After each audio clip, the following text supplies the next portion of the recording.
Here is a tutorial on how to bead these ornaments to make yourself a sweet little Christmas decoration. You will need scissors and thread, a needle, somewhere to put your beads, and a Christmas bulb. So first I add about 3 feet of thread and then pick out your colors.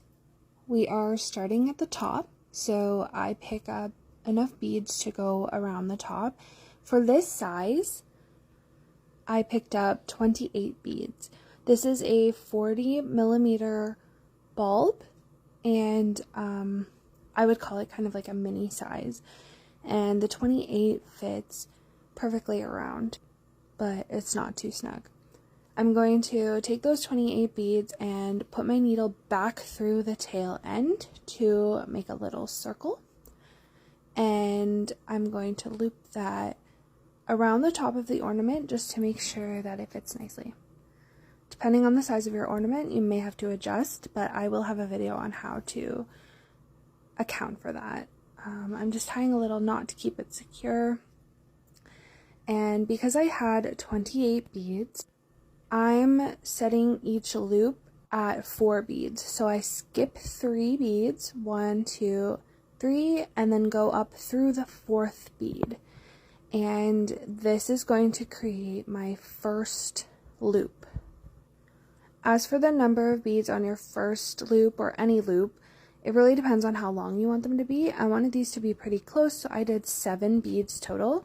And I did pick a different color for the middle bead of those 7 beads, just so it stood out. Once you've got all of those rows on, your last row should bring you to the very first bead that you went through. Once you reach that bead, you're going to go up back through the very first loop that you added and put your needle through 4 beads. So that includes that center point bead. And now you're ready to start your next row. For the purpose of this design, I added 2 beads per row just to make it a little bit wider. So the next row I'm doing 9 beads, so I did 4 the center bead and then 4 again.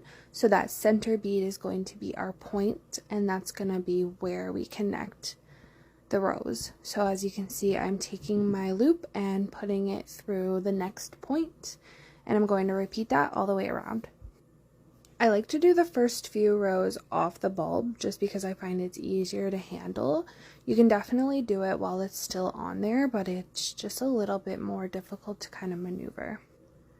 Once you've finished adding all of those loops onto that row, you're going to repeat that step where you go through the first loop through now 5 beads, including that first point, and then you're ready for your next row. For this design, I did a little bit of a longer V or X style, so I made this next loop a little bit longer, but you can continue with just adding 2 beads each time. For me, I did 21 beads, so that was 10 on one side, the center bead, and then 10 on the other side. And you can see here on the finished product, this is the top of the X, or maybe like a long V. But again, you can adjust for your design.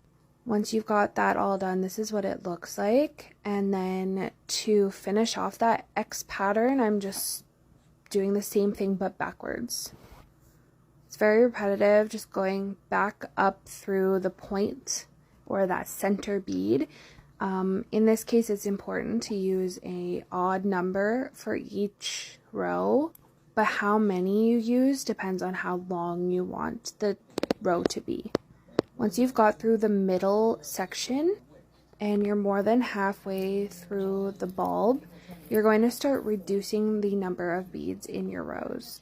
This is going to help tighten the beadwork and make it form around the bottom. So for this pattern, I went from 21 beads to 13. I did a row of 11, and then I did 5 for the bottom to connect it all together and make that small circle. And there you have it. Pause here if you'd like to see the full specifications and number of beads that I used.